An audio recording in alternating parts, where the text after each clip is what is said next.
कहानी बांग्लादेश के उस लड़के की है जिसे उसके दोस्तों ने जलन के कारण पहले किडनैप किया, उसके परिवार से फिरौती की रकम मांगी। फिरौती मिलने के बाद उसे रिहा नहीं किया बल्कि मार डाला, फिर लाश को पहाड़ी पर जाकर फेंक दिया। आखिर क्या है ये पूरी कहानी और क्यों थी उस लड़के से उसके ही दोस्तों की जलन, जानते हैं कहानी में आगे। नमस्कार दोस्तों, क्राइम चैनल पर आपका स्वागत है। उम्मीद करती हूँ आप सब लोग बहुत अच्छे होंगे। दोस्तों, कहानी में आगे बढ़े उससे पहले मैं आपसे यही कहना चाहूँगी कि सबसे पहले आप चैनल को सब्सक्राइब कर लीजिए, क्योंकि आपके सहयोग की मुझे बहुत ज़्यादा ज़रूरत है। और इसके साथ ही बेल आइकन ज़रूर प्रेस करें आगे की नोटिफिकेशन के लिए। और इसके साथ ही कहानी में लास्ट तक जुड़े रहें और कहानी के बारे में आपकी क्या राय है कमेंट करके ज़रूर बताएं। तो चले दोस्तों, समय ना लेते हुए जानते हैं इस कहानी का पूरा सच। तारीख थी 28 अगस्त 2023। 20 साल का शिवली सादिक सियोद ने अपने माँ नादिक अख्तर को फ़ोन किया। उसकी आवाज़ काफ़ी सहमी हुई थी। शिवली सादिक सिदोय ने माँ को बताया कि उसे कुछ लोगों ने किडनैप कर लिया है और वे उसे बुरी तरीके से मार रहे हैं। नाहिद अख्तर इससे पहले कुछ समझ पाती, कॉल कट गया। थोड़ी देर बाद शिवली सादिक रियोद के मोबाइल से एक बार फिर नाहिद अख्तर को कॉल आया, लेकिन इस बार फ़ोन पर शिवली सादिक रियोद नहीं, किसी और की आवाज़ थी। उसने नाहिद अख्तर को कुछ ऐसी बातें कही जिससे शिवली सादिक के परिवार में भूचाल आ गया। आखिर क्या है ये पूरा मामला, चलिए जानते हैं विस्तार से। शिवली सादिक बांग्लादेश के चिट्टगोंग का रहने वाला था। परिवार बेहद गरीब था, पैसों की काफ़ी किल्लत थी, लेकिन ज़िंदगी को लेकर शिवली शाहिद काफ़ी बड़े सपने थे और अपने इन्हीं सपनों को पूरा करने के लिए वह पढ़ाई के साथ साथ काम भी करता था, ताकि घर वालों की आर्थिक रूप से मदद भी कर सके और अपने सपनों को भी पूरा कर सके।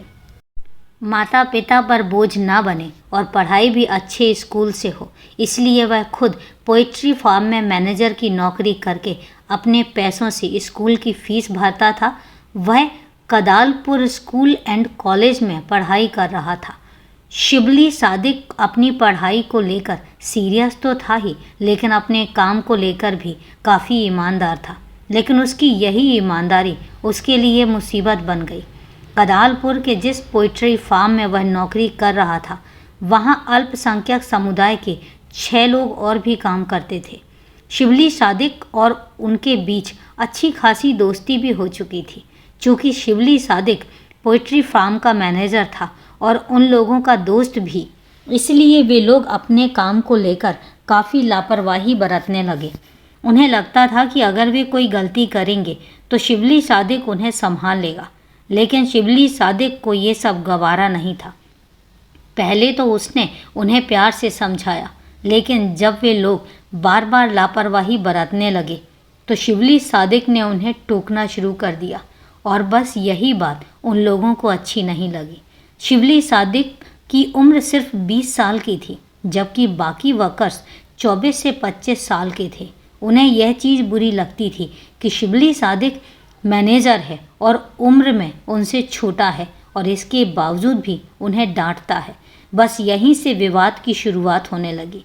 धीरे धीरे विवाद इतना बढ़ गया कि शिवली सादिक और बाकी वर्कर्स के बीच एक दिन बड़ी लड़ाई भी हो गई।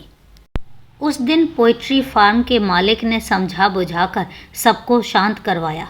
शिवली सादिक तो उस लड़ाई को भूल गया था, लेकिन बाकी वर्कर्स के बीच अभी भी शिवली सादिक को लेकर काफ़ी गुस्सा था।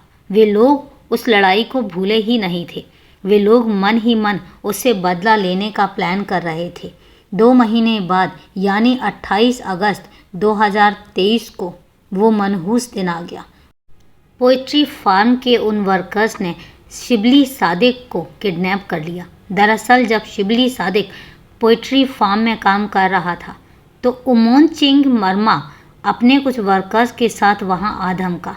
फिर शिवली सादिक को जबरन अपनी कार में बैठाकर ले गया। उमोनचिंग वर्मा वही शख्स था जिसके साथ शिबली सादिक के विवाद की शुरुआत हुई थी। किडनैपिंग के बाद शिबली सादिक ने छुपकर किसी तरह मां नाहिद अख्तर को फ़ोन किया और बताया कि उसका किडनैप हो गया है। इससे पहले कि नाहिद अख्तर शिबली सादिक से कुछ बात कर पाती, कॉल कट गया। इस एक कॉल से शिबली सादिक के घर में हड़कंप मच गया। वे लोग बेटे को तलाशने लगे कि तभी उन्हें शिबली सादिक के नंबर से एक कॉल और आया। ये कॉल किडनैपर्स का था। उन्होंने शिबली सादिक की मां को कहा कि अगर अपने बेटे की सलामती चाहते हो तो हमें 15 लाख टका यानी बांग्लादेशी करेंसी दे दो। यह सुनते ही परिवार चौंक गया। परिवार बेहद गरीब था। वे लोग मुश्किल से अपना गुजारा कर पाते थे, लेकिन बात बेटे की थी, इसलिए परिवार पैसे जुटाने में लग गया। किडनैपिंग के 3 दिन बाद भी परिवार इतनी रकम नहीं जुटा पाया। फिर 3 दिन बाद यानी 31 अगस्त 2023 को किडनैपर्स का फ़ोन आया। शिबली सादिक के पिता ने किडनैपर्स से विनती की कि फिरौती की रकम थोड़ी कम कर दें। किडनैपर्स भी शिबली सादिक के परिवार की हालत जानते थे, इसलिए उन्होंने फिरौती की रकम घटाकर 2 लाख टका कर दी। शिबली सादिक के माता पिता ने दर दर हाथ फैलाने के बाद आखिरकार 4 सितंबर को 2 लाख टका जमा कर लिए। फिर उन्होंने किडनैपर से संपर्क किया। उन्होंने शिबली सादिक के पिता को बंजरबाल जिला हेडक्वार्टर्स के पास बुलाया। अपने बेटे को वापस पाने की उम्मीद के लिए शिबली सादिक सिदोई के पिता फिरौती की रकम लेकर उस जगह पहुंच गए। वहां 2 नकाबपोश लोग आए। उन्होंने शिबली सादिक के पिता से पैसे लिए और वहां से जाने लगे। तब शिबली सादिक के पिता ने पूछा कि उनका बेटा कहाँ है। किडनैपर्स ने कहा कि तुम घर जाओ, शिबली सादिक वहां आ जाएगा। शिबली सादिक के पिता जैसे ही घर पहुंचे तो उनके होश उड़ गए। शिबली सादिक वहां नहीं था। उन्हें लगा शायद थोड़ी देर में वह आ जाएगा, लेकिन शिबली सादिक फिर भी घर नहीं पहुंचा। उन्होंने किडनैपर्स को कांटेक्ट करने की कोशिश की, लेकिन कांटेक्ट नहीं हो पाया। इसी तरह 3 दिन बीत गए। परेशान माता पिता 7 सितंबर को राउजन पुलिस स्टेशन पहुंचे। वहां पूरी बात पुलिस को बताई। पुलिस ने कहा कि आपने पहले क्यों नहीं मामला दर्ज करवाया। शिबली सादिक के पिता ने कहा कि किडनैपर्स ने उन्हें धमकी दी थी कि अगर हम पुलिस के पास गए तो वो हमारे बेटे को मार डालेंगे। पुलिस ने मामला दर्ज करके जांच शुरू कर दी। जांच में पता चला कि शिबली सादिक का किसी से कोई विवाद नहीं था। बस पोइट्री फार्म में कुछ वर्कर्स के साथ उसका 2 महीने पहले झगड़ा हुआ था। शिबली सादिक की मां को इस झगड़े का पता था, इसलिए उन्होंने उन वर्कर्स पर शक जताया। पुलिस ने पोइट्री फार्म के 6 वर्कर्स को पकड़ लिया।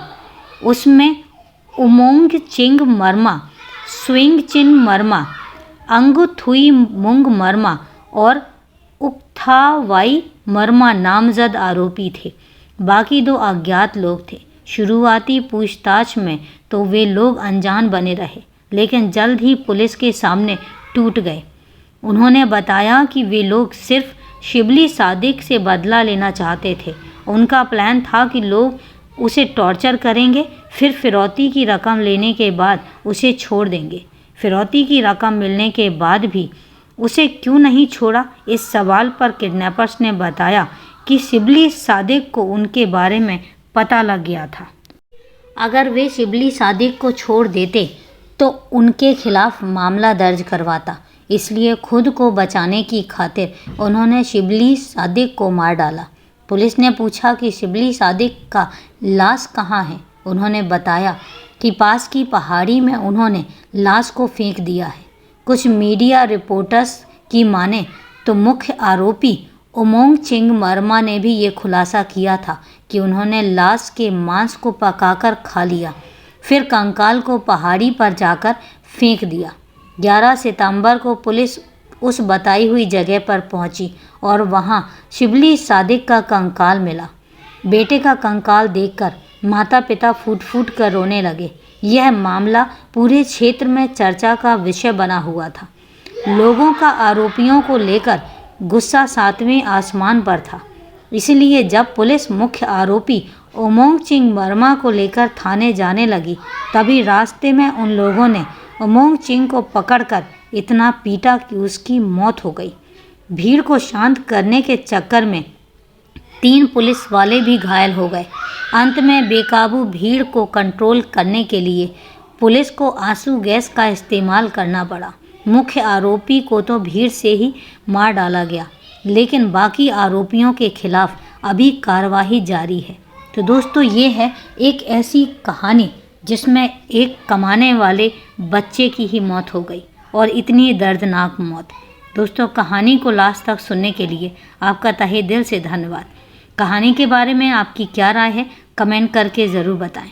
तो चलिए दोस्तों, मिलते हैं फिर कल एक नई वारदात के साथ। तब तक के लिए सेफ रहें, सुरक्षित रहें और अपना ध्यान रखें। नमस्कार दोस्तों।